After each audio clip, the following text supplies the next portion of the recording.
Rita Mundim, chamo você para a tela. Quanto tempo que não conversamos aqui no CNN Money? Seja muito bem-vinda, boa tarde.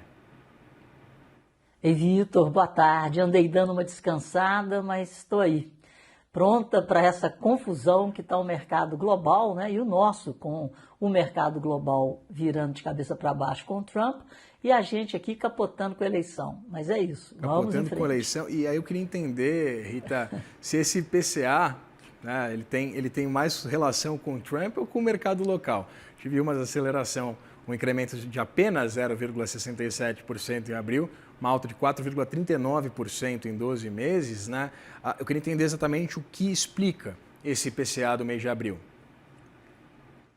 Pois é, eleição. Ele desacelerou, mas mesmo desacelerando, o item que contribuiu individualmente com o maior percentual nessa inflação, foi com 0,1 de uma inflação que ficou em 0,67, foi exatamente a gasolina. Então, nós estamos tendo os preços contidos e isso é um perigo. Então, nós temos uma inflação que ela não espelha a realidade de mercado. E hoje a própria Magda Chambriard, né, ela está falando que já vai ter ajuste de gasolina, porque uma coisa era uma guerra prevista para 4 a 5 semanas. Esse prazo já dobrou e o Trump dá sinais trocados. Ontem mesmo, um auxiliar dele, né, da equipe de imprensa, disse que ele não está com pressa para terminar o conflito, que ele está tranquilo, que ele tem trunfos, que o Irã está enfraquecido. Mas, ao mesmo tempo, a gente vê que o Irã está resiliente. E a duração, a permanência desse conflito faz o estrago que nós vimos ontem e estamos vendo hoje de novo. Agora, né, o petróleo está subindo, o Brent está subindo mais de 3%. E nós já estamos aprendendo a conviver com o petróleo na faixa de $110. Então, nos Estados Unidos, a inflação saiu hoje também, então você tem uma realidade de mercado. A alta do preço da gasolina foi de 50% desde o início da guerra. E aqui nós tivemos, né, uma alta de quase 5% no mês de março e agora uma alta de menos de 2% em abril. E essa não é a realidade da alta do preço da commodity. Então, o mercado está sendo seguro de forma artificial e parece que o Brasil não aprende com o passado. A Dilma tentou fazer isso com o preço da energia. Lá atrás, no governo Fernando Henrique, tentaram segurar o dólar na marra e o mercado é muito maior do que o Brasil.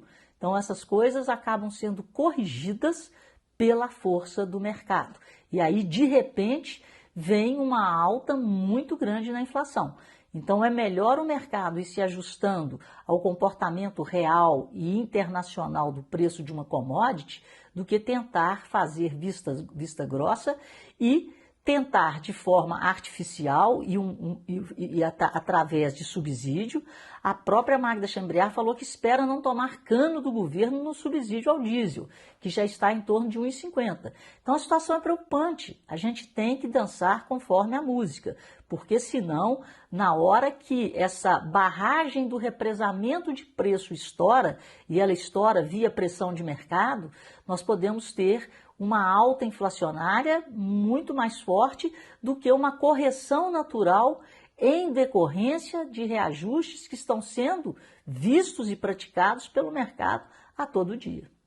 A partir desse balanço de riscos, eu queria entender o que deve fazer o Banco Central na próxima reunião do Comitê de Política Monetária. Há espaço ainda para corte? Eu acredito que não. E tudo vai depender dessa percepção da duração do conflito. Porque o que a gente vê, a cada semana que o conflito perdura, né, a gente tem uma alta aí de antes era em torno de $5 por semana. Né? A guerra que duraria 5 já tem 10. Então, se você coloca $5, nós estamos falando de $50. Chegamos no preço. O barril saiu de 65 para 110 e já chegou a bater 120. Então, esse é o custo quase que semanal, né, do petróleo. Por quê? A produção dos países do Oriente Médio ela está comprometida, porque o Irã atacou bases de produção e de refino nesses aliados americanos, grandes produtores. O Irã já não tem mais onde armazenar petróleo. E esse petróleo não pode ser escoado para que a capacidade de armazenamento seja refeita, né? Porque o Estreito de Hormuz está fechado. Então, nós estamos caminhando, nós vamos ver nessa semana ainda relatórios da Agência Internacional de Energia e da própria OPEP. Então, não adianta você ter até produção, que eu não acredito, a produção por lá no Oriente Médio já está comprometida entre 30% e 40%, e nós temos aí um risco real de desabastecimento nos países importadores, principalmente os países asiáticos e países europeus. Então, a situação é crítica. E a duração desse conflito está amplificando o choque de oferta. E o choque de oferta, ele é refletido em aumento de preços. Não só aqui no Brasil, mas também nos Estados Unidos. A gente fala sobre a inflação também por lá. A inflação consumidor que ficou no patamar de 3,8%, né, o maior nível em 3 anos. Eu queria entender exatamente os fundamentos por trás desse incremento. Há uma resolução possível também com uma restrição da política monetária maior, Rita? E, evidentemente, quais devem ser os impactos políticos dessa alta dos combustíveis, inclusive contratada pelo próprio presidente do país, né? Pois é, e nós estamos em ano de eleição. Um ano de eleições de meio de mandato para o Trump, mas essas eleições são muito importantes para que ele continue tendo, né, a maioria na Câmara e no Senado, ou seja, a maioria no Congresso americano, e nós estamos falando de eleições presidenciais aqui no Brasil. Então, eu até brinquei ontem com o NACA, né, porque o Trump conversou com o Lula. Depois da conversa, o Trump veio com essa de cortar impostos federais dos combustíveis. Então, o Lula já deu uma aulinha para ele, falou, vamos lá, vamos tirar imposto, que eu acho que pode ser um tiro no pé, porque os Estados Unidos, eles são uma economia de mercado, de liberdade econômica, eles estão acostumados com isso. E isso pode ser interpretado como manobra política na veia. Então, acho que se o Trump fizer isso, ele não terá unanimidade, né, de aprovação nessa medida, de tentar, no curto prazo, amenizar o bolso do consumidor.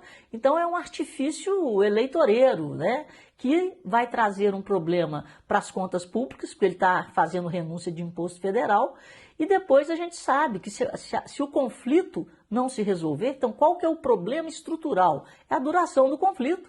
E a duração do conflito está nas mãos do Trump, que foi ele que começou, e agora do Irã, que está se mostrando cada vez mais resiliente. E os iranianos, eles estão assim completamente conscientes de que a cada semana eles destroem um pouco a popularidade e a aprovação de Trump, a cada semana do conflito.